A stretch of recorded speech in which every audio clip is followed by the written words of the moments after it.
Last episode में हमने देखा था कि रूअर जो है वो सबको बता देती है कि उसका बेबी जिंदा है और इस बात से सभी काफ़ी ज़्यादा खुश हो जाते हैं। लेकिन ये बात सुनकर होंगबिन, होंगे और ये जिजाई काफ़ी ज़्यादा शॉक्ड हो जाते हैं, जिसके बाद सभी लोग ये जिजाई से पूछते हैं और वो यस कह देता है।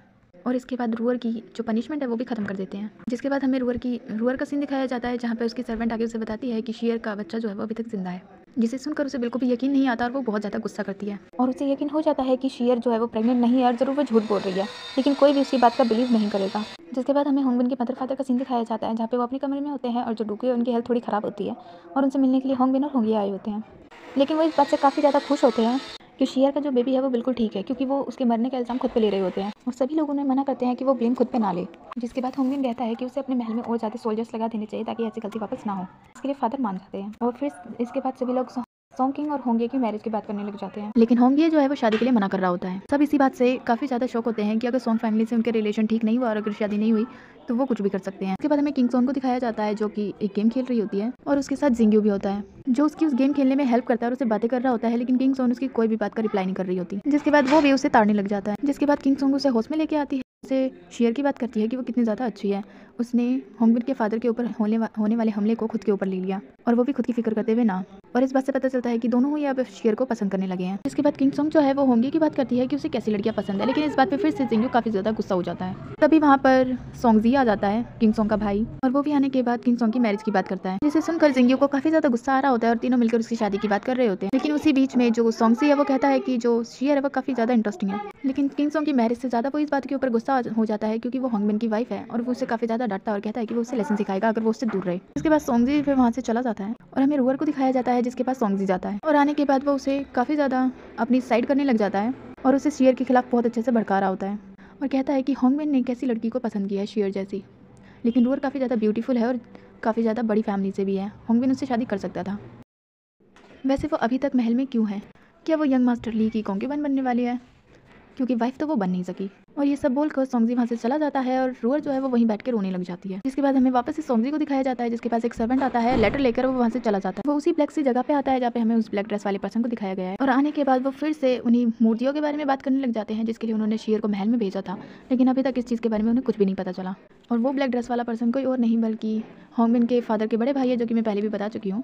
सो मैं उन्हें बिग ब्रदर कहूँगी क्योंकि नाम नहीं पता। सो बिग ब्रदर कहते हैं सॉन्गजी को कि आखिर वो यहाँ पे क्यों आया है। वो इतने टाइम से उसका साथ दे रहा है ताकि डूगो का टाइटल उसे मिल सके, लेकिन डूगो का टाइटल अभी भी उसके भाई के पास है। जिस पर सॉन्गजी उसे बहुत सारी बातें करके अपनी साइड कर लेता है और उससे कहता है वो फिक्र ना करे किसी भी चीज़ की, वो खुद ही सब कुछ हैंडल कर लेगा। जिसके बाद हमें नेक्स्ट डे का सीन दिखाया जाता है, जहाँ पे किंग सॉन्ग जो है वो जा रही होती है और सामने से होंगे आ रहा होता है और किंग सॉन्ग को देखते ही होंगे जो है वो वहाँ से जाने लगता है। लेकिन किंग सॉन्ग उसे रोक लेती है और उससे कहती है कि मुझे पता है कि तुम बहुत ज़्यादा हैंडसम और बहुत सारी लड़कियाँ तुमसे प्यार करती होंगी और तुमसे शादी करना चाहती होंगी, लेकिन एक्चुअली में तो तुम्हारी और मेरी शादी की बात चल रही है और मैं तुम्हारे बारे में कुछ भी नहीं जानती। लेकिन मैंने सुना है कि तुम्हें ड्राइंग में बहुत इंटरेस्ट है, इसलिए मैंने भी ड्राइंग बनाई है। लेकिन उस ड्राइंग को देखने के बाद होंगे कहता है कि ये तो जिंग्यू जैसा लग रहा है, मेरे लिटिल अंकल जैसा। लेकिन किंग सॉन्ग बताती है कि ये लिटिल अंकल नहीं बल्कि तुम ही हो। मैं इतनी ज़्यादा अच्छी नहीं हूँ पेंटिंग में, लेकिन मेरे फ्यूचर हस्बैंड बहुत ज़्यादा अच्छे हैं पेंटिंग में, इसीलिए क्या तुम मुझे पेंटिंग सिखा सकते हो? और इस पर होंगे उसे कहता है कि जो शादी है वो बहुत बड़ी चीज़ है, इसीलिए मुझे लगता है कि तुम्हें इस बारे में और अच्छे से सोचना चाहिए और फिर डिसाइड करना चाहिए। जिसके बाद होंगे वहाँ से चला जाता है और हमें सीन दिखाया जाता है होंगबिन और उसके मदर फादर का, जिस शेयर मिलने आई होती है और वो शेयर से माफ़ी मांगते हैं कि उन्होंने उसके साथ बहुत बुरा किया और उसे पनिशमेंट भी दी और वो प्रेग्नेंट भी थी, पर वो बहुत ज़्यादा खुश है कि उसका बेबी अभी तक जिंदा है। लेकिन शेयर जो है वो उन्हें सॉरी करने से मना करती है और कहती है कि अभी सब कुछ ठीक है। जिसके बाद मदर कहती है कि इतने महीने हो चुके हैं लेकिन तुम्हारा जो स्टोमच है वो बहुत ज़्यादा पतला है अभी तक, और इस बात से वो दोनों ही घबरा जाते हैं। लेकिन मदर कहती है कि तुम्हें अपनी लाइफ को एंजॉय करना चाहिए और हैप्पी रहना चाहिए, इन दिनों तुम्हारे साथ बहुत कुछ हुआ है लेकिन अब तुम खुश रहना। उसके बाद होंगबिन शेयर को पकड़ लेता है और कहता है कि मैं इसका पूरा ख्याल रखूंगा। जिसके बाद हमें रात का सीन दिखाया जाता है होंगबिन का, जिसके पास अमोंग आता है। वो बताता है कि उसने पार्टली लॉस्टेस के बारे में पता किया है और उसे मैप में उस जगह का लोकेशन बताता है। जिसके बाद हमें सॉन्गजी और बिग ब्रदर को दिखाया जाता है, जो कि उसी प्लेस के बारे में बात कर रहे होते हैं और साथ में बैठकर चेस खेल रहे होते हैं। जिसके बाद हमें शेयर को दिखाया जाता है, जो उसी पैरेट के साथ होती है और पैरेट को खिलाने के लिए एक एप्पल निकालती है, लेकिन साथ में उसे एक पाउच मिलता है, जिसे ओपन करने के बाद एक लेटर होता है जो उसकी मदर ने लिखा होता है, वो भी जाने से पहले। और उसमें लिखती है कि ये लेटर तुम्हें मेरे जाने के बाद ही मिलेगा, लेकिन होंगबिन की इसमें कोई भी गलती नहीं थी, उसने मुझे बचाने के लिए ये सब किया और उससे नाराज़ मत होना। और साथ में उस जेट पेंडेंट के बारे में भी लिखा होता है जो शेयर का था। जिसके बाद वो जेट पेंडेंट को और लेटर को उसी के अंदर डालकर वहीं रख देती हैं और शेयर को होंगबिन की सारी पुरानी बातें याद आ रही होती है कि वो उसकी मदर के साथ कितना ज़्यादा अच्छा रहा है और उसकी मदर कितनी ज़्यादा हैप्पी थी और उसको अपनी मदर की भी बहुत ज़्यादा याद आती है। और इस लेटर को पढ़कर शेयर काफ़ी ज़्यादा खुश होती है। और ये जेट पेंडेंट जो है वो काफ़ी ज़्यादा इंपॉर्टेंट है, क्योंकि ये जेट पेंडेंट एक रॉयल फैमिली का है जो कि काफ़ी ज़्यादा अमीर है और कहीं के राजा हो सकते हैं। और होंगबिन ने उसकी मदद से प्रॉमिस किया था कि वो शेर का पूरी तरह ख्याल रखेगा। और इन सब को पढ़ने के बाद शेर कुछ सोचने लग जाती है, जिसके बाद हमें रूअर को दिखाया जाता है जो कप में सूप बनाकर किसी के पास जा रही होती है। लेकिन तभी वहाँ पे शेर आ जाती है और वो उसे कहती है कि तुमने जानबूझकर ये सब किया ना, मेरी मदर को तुम ही यहाँ पे लेके आई थी और तुमने मुझे कहा कि मेरे हस्बैंड ने मेरी मदर को मारा, जबकि ऐसा कुछ भी नहीं हुआ था। इसके बाद यहाँ पर इन दोनों का काफ़ी अच्छा खासा झगड़ा स्टार्ट होने लग जाता है, क्योंकि शेर कहती है कि वो ये सारी बातें जाके डुकू को बताने वाली है और रूअर उसे रोक रही होती है। जिसके बाद जो शेर है वो रूअर के लाए हुए सारे केक को नीचे पे घेर देती है और उसको काफ़ी अच्छे से धमका देती है कि वो उसके किसी भी मामले में बीच में ना पड़े। और ये बोलकर वो वहाँ से चली जाती है और ये सारी चीज़ें जो सॉन्गजी है वो देख रहा होता है। जिसके बाद हमें रात को शेर का सीन दिखाया जाता है, जो कि होंगबिन का वेट कर रही होती है और उसके आते ही पैरट के साथ बैठ जाती है। जिसके बाद होंगबिन जो है वो शेर के पास जाता है और उससे बात करने का ट्राई करता है, और जो शेर है वो पैरट से बात करने के बहाने से होंगबिन से सारी चीज़ों के लिए सॉरी बोलती है, क्योंकि उसने उसे काफ़ी ज़्यादा गलत समझा और उसकी मॉम का लेटर की वजह से उसे सब कुछ पता चल चुका है। तो वो जो इस बात पे होंगबिन मान नहीं रहा होता है, तो शेर उसको मनाने का ट्राई कर रही होती है और ये सब देख के होंगबिन काफ़ी खुश होता है। लेकिन इतना कुछ करने के बाद भी जो होंगबिन है उसका नाटक जारी होता है, वो मानता नहीं है, तो शेर उसे काफ़ी ज़्यादा सुनाने लग जाती है और होंगबिन इन सारी चीज़ों को एंजॉय करता है।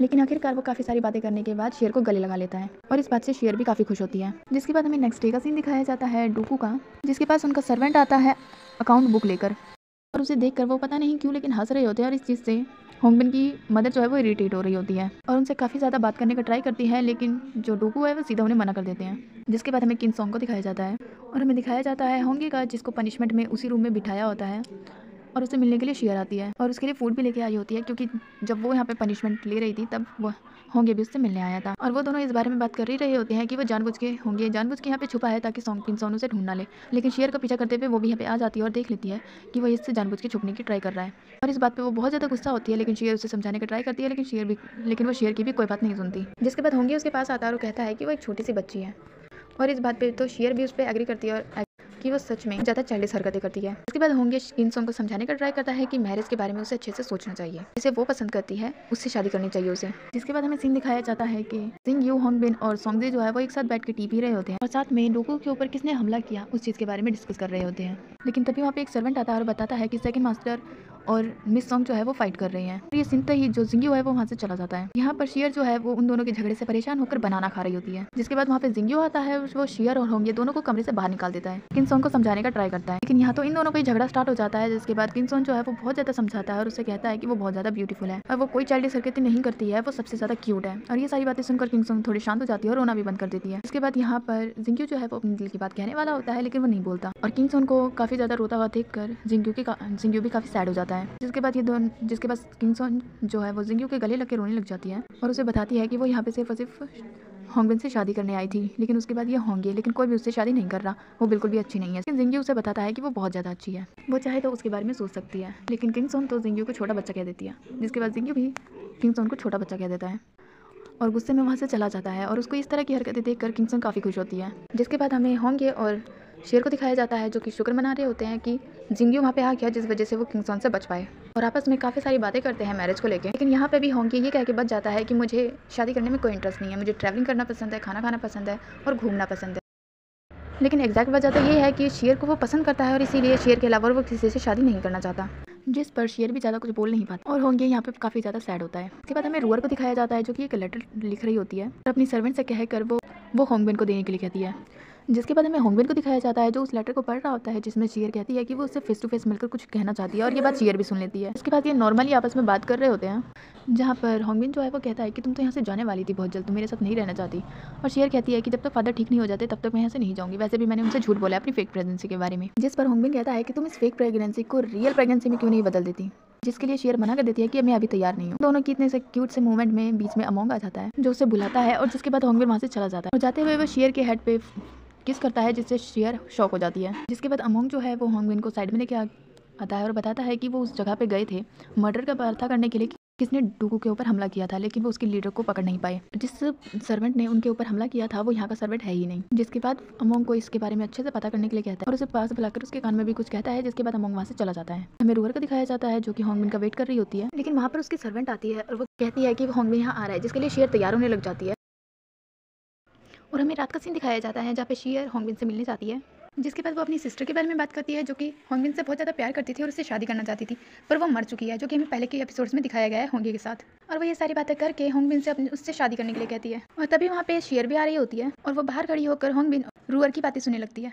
और यहाँ पे रूअर अभी भी होंगबिन को बोल रही होती है और होंगबिन उसे शादी के लिए मना कर देता है। ये बोलता है कि उसकी पहले से वाइफ है और इसीलिए वो उससे शादी नहीं कर सकता है, वो यहाँ से जा सकती है। लेकिन ये सुनकर रूअर काफ़ी ज़्यादा गुस्सा हो जाती है और कहती है कि वो यहाँ पे आई थी पहले उससे शादी करने के लिए, लेकिन रूअर के आने की वजह से वो उससे शादी नहीं कर पाई। और शेयर के बारे में काफ़ी सारा उल्टा सीधा बोल रही होती है, जिससे शेयर भी सुन रही होती है। और यहाँ पर रूअर जो है वो सारी चीज़ें कन्फेस कर लेती है बातों बातों में, गुस्से में, और ये भी बता देती है कि शेयर को पॉइजन उसने ही दिया था। और कहती है कि वो प्रेग्नेंट नहीं है, क्योंकि अगर वो प्रेग्नेंट होती तो उसका बच्चा बहुत पहले मर चुका होता। वो झूठ बोल रही है। लेकिन ये सब सुनने के बाद होंगबिन को बहुत ज़्यादा गुस्सा आता है और तभी वहाँ पे शेयर आ जाती है जो उससे बात करने लग जाती है और उसे समझाने का ट्राई करती है। लेकिन रूअर जो है वो कुछ भी नहीं सुनती और होंगबिन को कहती है कि वो शेयर को डिवोर्स दे दे और उससे शादी कर ले। लेकिन होंगबिन उसे सीधे सीधे मना कर देता है और उसे वहाँ से भेज देता है। और इतना सब सुनने के बाद जो रूअर है वो रोते हुए वहाँ से जा रही होती है, जिसके बाद शेयर होंगबिन के पास आती है और होंगबिन उससे पूछता है कि वो यहाँ पे क्या कर रही है। और शेयर बताती है कि वो बस यहाँ से पास हो रही थी और उसने ये सारी बातें सुन ली। लेकिन इस पर होंगबिन उसे कुछ नहीं कहता और उसे गले लगा लेता है। लेकिन रूअर जो है वो एक जगह पे आके काफ़ी ज़्यादा रो रही होती है और उसे रोता हुआ सोंगजी भी देख लेता है और उससे बातें करता है कि वो कितनी ज़्यादा ब्यूटीफुल है, लेकिन फिर भी उसकी कोई केयर नहीं करता। लेकिन अगर वो चाहे तो वो उसके लिए कुछ कर सकता है। जिसके बाद हमें सीन दिखाया जाता है शेयर का, जो कि यहाँ तैयार हो रही होती है और बाहर होंगबिन उसका वेट कर रहा होता है।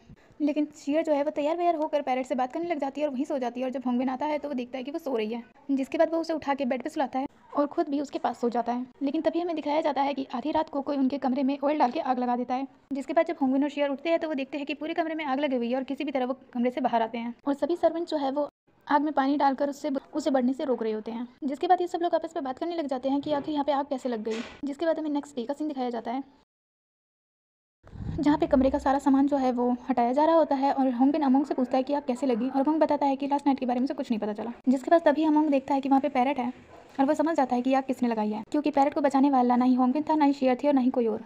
जिसके बाद हमें सीन दिखाया जाता है शेयर, रूअर और जिंगयू का, जो कि होंगबिन के मदर और फादर के साथ लंच कर रहे होते हैं। और यहाँ पर रूअर जो है वो खुद फिर से अपनी नौटंकी वगैरह स्टार्ट कर देती है और अपने घुटनों पे आकर उनसे रिक्वेस्ट करती है कि उन्हें उससे बहुत ज़्यादा इंपॉर्टेंट चीज़ बतानी है, शेयर से रिलेटेड है। लेकिन शेयर के कुछ भी बताने से पहले ही वहाँ पे होंगबिन आ जाता है और वो अपने मदर फादर से कहता है कि वो यहाँ पे कुछ बताने के लिए आया है, जो कि रूअर के बारे में है।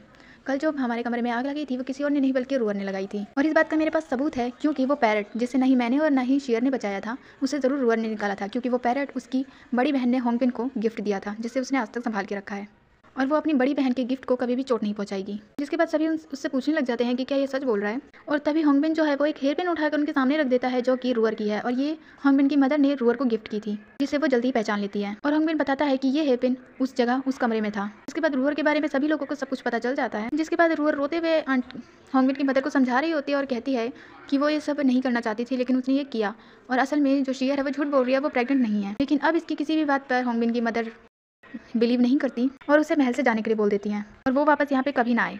लेकिन फिर भी जो रूअर है वो मान नहीं रही होती, इसीलिए होंगबिन की मदर गार्ड के जरिए उसे बाहर निकलवा देती है, जिस पर रूअर काफ़ी ज़्यादा रो रही होती है। और ये सब होने के बाद होंगबिन की मदर फादर को बिलीव ही नहीं होता कि रूअर जैसी अच्छी लड़की इतना सब कुछ कर सकती है। जिसके बाद शेयर जो है वो होंगबिन की मदर के पास जाती है, उन्हें कंसोल करती है और उनसे टेंशन ना लेने के लिए कहती है। जिसके बाद हमें रात का सीन दिखाया जाता है, जहाँ पे रूअर जो है वो महल छोड़ के जा रही होती है और उसे जाता हुआ सोंगजी देख रहा होता है। जिसके बाद रूअर वापस से पलट कर एक बार सोंगजी को देखती है, इसका मतलब इनके बीच में कुछ ना कुछ तो चल रहा है। जिसके बाद हमें नेक्स्ट डे का सीन दिखाया जाता है, जहाँ पे कल के इंसिडेंट्स की वजह से होंगबिन की मदर की हेल्थ थोड़ी खराब हो चुकी होती है, इसलिए होंगबिन के फादर उसका ख्याल रख रहे होते हैं। इसके बाद हमें किंग सॉन्ग को दिखाया जाता है, जो कि बहुत सारे पेपर्स को इधर उधर फेंक रही होती है और ये चीज सोंगजी देख लेता है और किंग सॉन्ग कहती है कि ली मैनर में उसे हर कोई बुली करता रहता है, कोई उसकी रिस्पेक्ट करता ही नहीं है।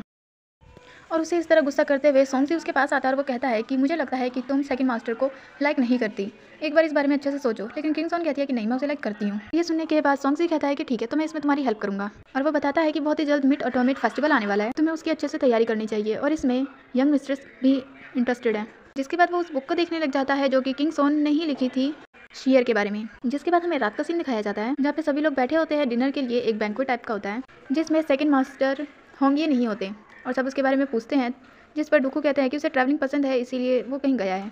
जिसके बाद ऐसे ही बहुत सारी बातें होती हैं और काफ़ी ज़्यादा देर तक बैंक्वेट चलने के बाद होंगबिन के मदर और फादर जो है वो वहाँ से चले जाते हैं। जिसके बाद जो सोंगजी है वो यहाँ पर शेयर से एक राउंड के गेम खेलने के लिए कहता है, जिसमें उसकी शर्त होती है कि अगर सोंगजी जीत गया तो शेयर आज रात उसके साथ स्पेंड करेगी। जिसे सुनकर होंगबिन, जिंगयू और किंग सॉन्ग तीनों ही हैरान होते हैं, लेकिन जो शेयर है वो उसे एक्सेप्ट कर लेती है। इसके बाद ये गेम खेलना स्टार्ट करते हैं और इस गेम में अनएक्सपेक्टेडली जो सोंगजी है वो जीत जाता है और सोंगजी बड़े ही हक से शेयर को मांग लेता है और इसी जगह पे हो जाता है हमारा आज का एक्सप्लेनेशन ओवर।